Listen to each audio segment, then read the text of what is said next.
Hey everyone, welcome to episode 6 of the Building a Financial Fortress podcast. Hope everyone's having a good week. It was a crazy week for sure with the news, and we'll probably touch on a little bit of that. So to start with, we'll just kind of go through the weekly market overview. This is from my Seeking Alpha update. So the stock market scored an amazing comeback this week, initially selling off on the deteriorating Russia-Ukraine situation, then rallying on optimism that the conflict could have only a minimal impact on the U.S. economy. The S&P 500 closed the week with a 0.8% gain after falling as much as 5.5%. The Nasdaq Composite increased 1.1% after plunging as much as 7%. Dow Jones nearly broke even after closing 5.3% midweek, and the U.S. West Texas crude oil pulled back after briefly topping $100 a barrel. Turnaround came after President Biden issued targeted sanctions Thursday afternoon that did not affect Russia's oil and gas exports or block Russia's access to the SWIFT financial system, sparking the rebound that continued into Friday.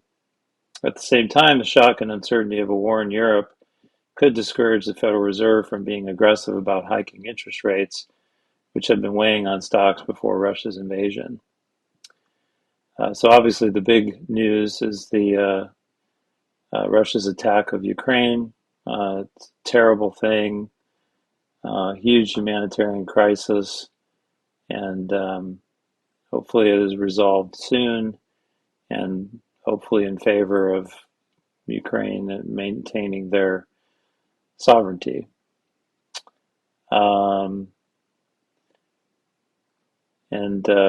Obviously the market was very much in turmoil, and energy is a big concern now, with the skyrocketing price of oil. And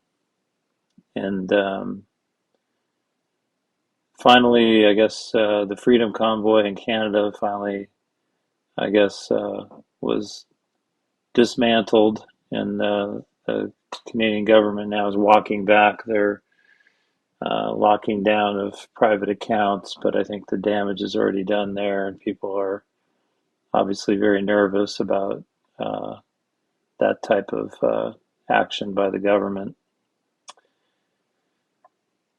Moving on to Bitcoin, some news last week that Intel is going to be making its Bitcoin mining debut by sharing details of its Bonanza mine chip for the first time. Intel will be a major new competitor in a market that's dominated by specialist manufacturers.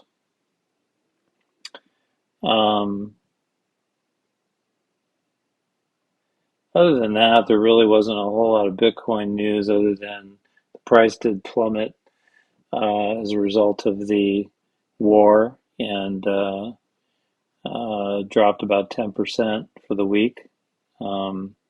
It's since bounced back, but it's still trading in a range between, call it 30, low 30,000s, all the way up to high 30,000s, just under 40,000. Bitcoin continues to perform like a risk-on asset, and whenever there's bad news, it causes the Nasdaq to sell off. Say, for example, that tends to hit Bitcoin. But if you're a Bitcoin investor, it's a good opportunity to buy the dip. And so in the market update, obviously the market last week reacted pretty favorably to relatively less severe outcome on sanctions. But since over the last couple of days, since Russia's kind of stepped up their assault, and things are escalating in Ukraine, it sort of forced the hand of the Western nations to further step up the sanctions. And so uh, Russia is going to be banned from the SWIFT system. So here's an article from the USA Today um, that I'll read here on that. So the White House announced Saturday that the United States and allies agreed to block select Russian banks from SWIFT, the global financial messaging system. In a joint statement with leaders of the European Commission, France, Germany, Italy, the United Kingdom, Canada, the officials said Russia being excluded from SWIFT ensures that these banks are disconnected from the international financial system and harm their ability to operate globally. The announcement comes after President Joe Biden on Thursday told reporters that the penalties from the latest round of sanctions against Russia are maybe more consequence than SWIFT. Um, so what does that mean, having them kicked out of the SWIFT system? So SWIFT stands for Society for Worldwide Interbank Financial Telecommunication, and it's basically a global messaging system that connects thousands of financial institutions around the world. It was created in 1973 and it's headquartered in Belgium. It's overseen by the National Bank of Belgium in addition to the United States Federal Reserve, the European Central Bank, and others. And it basically connects more than 11,000 financial institutions in more than 200 countries and territories worldwide, so banks can be informed about transactions. It doesn't actually move the money, but it moves the information about the money. And it's a lot. They record 42 million messages a day on average in 2021. So, what does that mean? What is the impact of barring Russia from SWIFT? So, basically, it would damage the country's economy right away, and in the long term, it would cut Russia off from international financial transactions. That includes profits from oil and gas production, which make up more than 40% of Russia's revenue. Um, I guess Iran lost access to SWIFT in 2012 as part of sanctions over its nuclear program. Um, and even though many of the banks were reconnected 4 years later in 2016, um, but when they were kicked off, they lost half their oil export revenues and 30% of their foreign trade. So it's pretty significant penalty. So I wanted to think a little bit about the effect of this, uh, especially in light of the market action last week. What is this actually likely going to mean for markets going into next week? And so um, clearly, the one of the impacts is going to be the oil price. Oil prices are going to have to head higher. And that will be because Russia won't be able to sell any oil because it won't be able to get paid for it. Now, they may be able to sell oil to China for yuan and use their payment system, but they won't be able to sell oil to the West and use the SWIFT system for payment. And so that would be a constraint on supply, which should cause the price of oil to increase, is what I suspect, um, and probably stay up there for a while, um, at least until they're put back on the SWIFT system and able to transact normally. Now it said select banks, so I don't think it's all the banks. So there may still be the ability for some transactions to be processed, but um,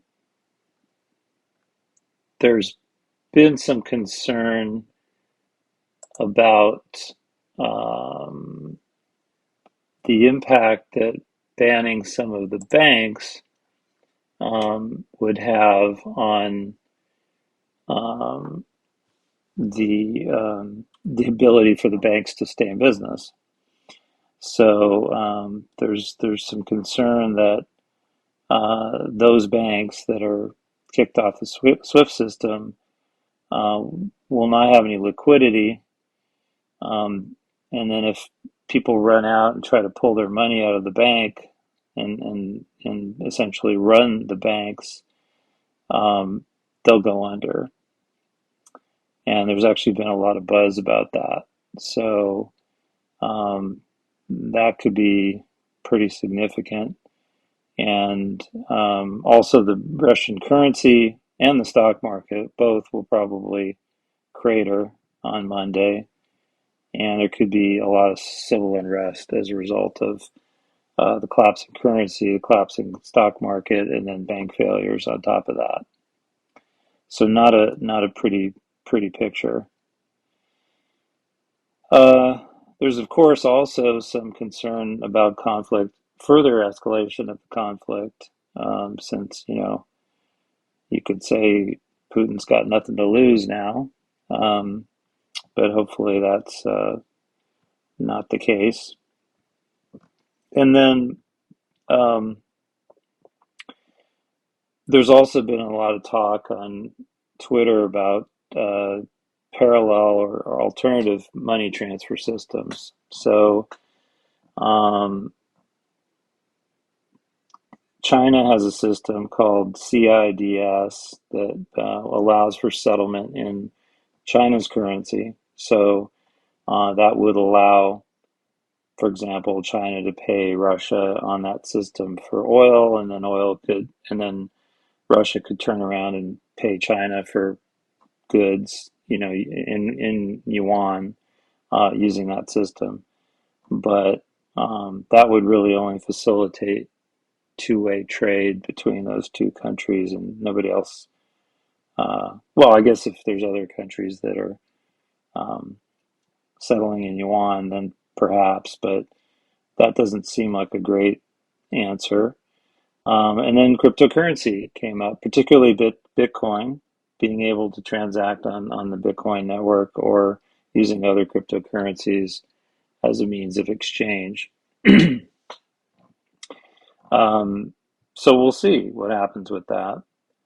But certainly, if a parallel system were to emerge, from one of these, or maybe all of these, um, and be effective in actually allowing the punished country to continue to essentially operate without being on the SWIFT system, that would obviously be huge because it would mean that future sanctions would be less effective um, in that environment, um, and could lead to uh, just, you know, more of a uh, kind of decline, I should say, in the dollar as a reserve currency of the world, because the SWIFT system is really key to that um, functioning. Um, and obviously, you know, the specter of recession certainly uh, looms greater with the high gas and oil prices, and obviously all the dislocation, that's caused by the war and all the other ancillary effects. The humanitarian crisis, the situation in Russia with the collapsing ruble and potentially banks and the stock market. So that's a lot to digest. I'm speculating on a lot of this stuff. I mean, I don't know for sure what's likely to happen, but it certainly seems like uh, the Western democracies have stepped up the ante here, and it's not going to go well. Um, so, in terms of portfolio implications, I still think that energy commodities, gold, silver, are going to be they're going to be incredibly volatile, of course. Um, but those are probably where you want to be invested in this type of environment as an inflation hedge. There's probably going to be a huge risk off move. And so cash and US Treasuries will probably be very popular places for investors. Um, Unless there's a resolution to the conflict, talks or ceasefire, um, maybe Russia gives up. I don't know. Something happens, and then everything should flip around. But while this is going on, there's going to be a lot of concern.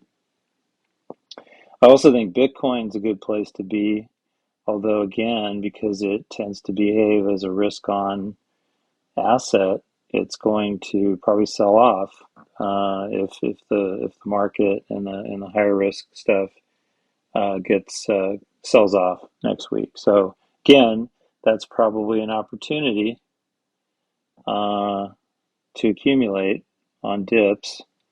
So I would, if you're interested in Bitcoin, probably look at accumulating at the at those dips if that does come to pass.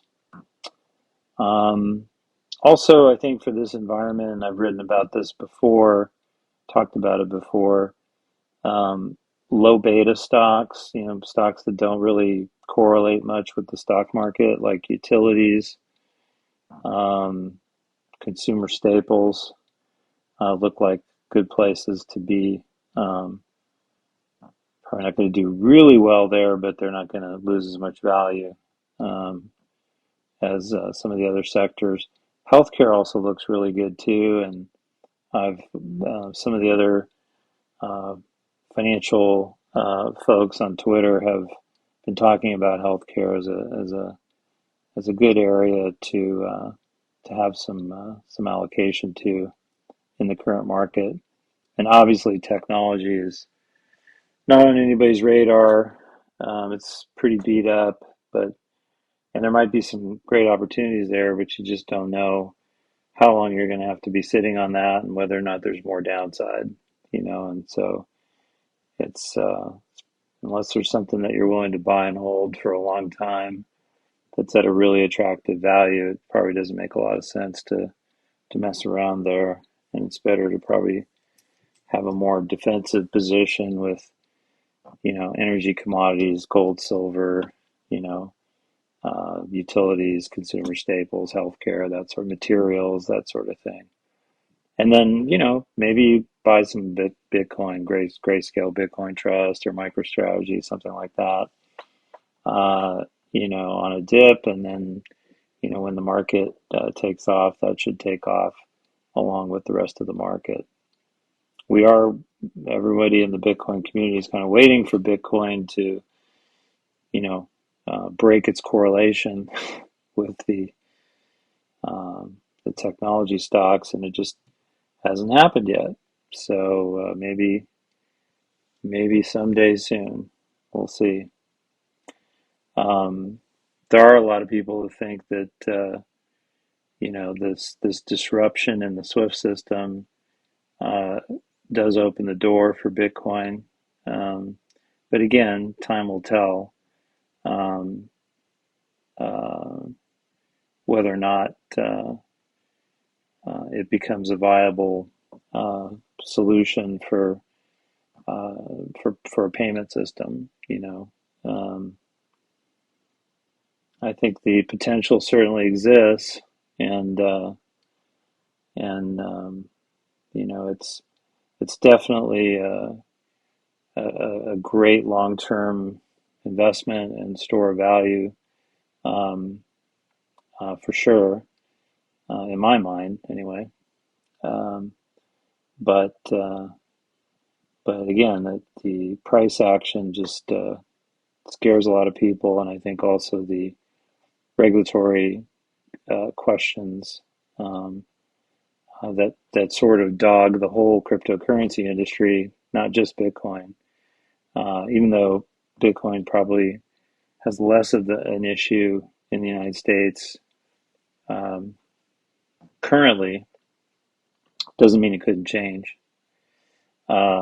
But there, that's really holding back a lot of the institutional investors from really jumping in. Um,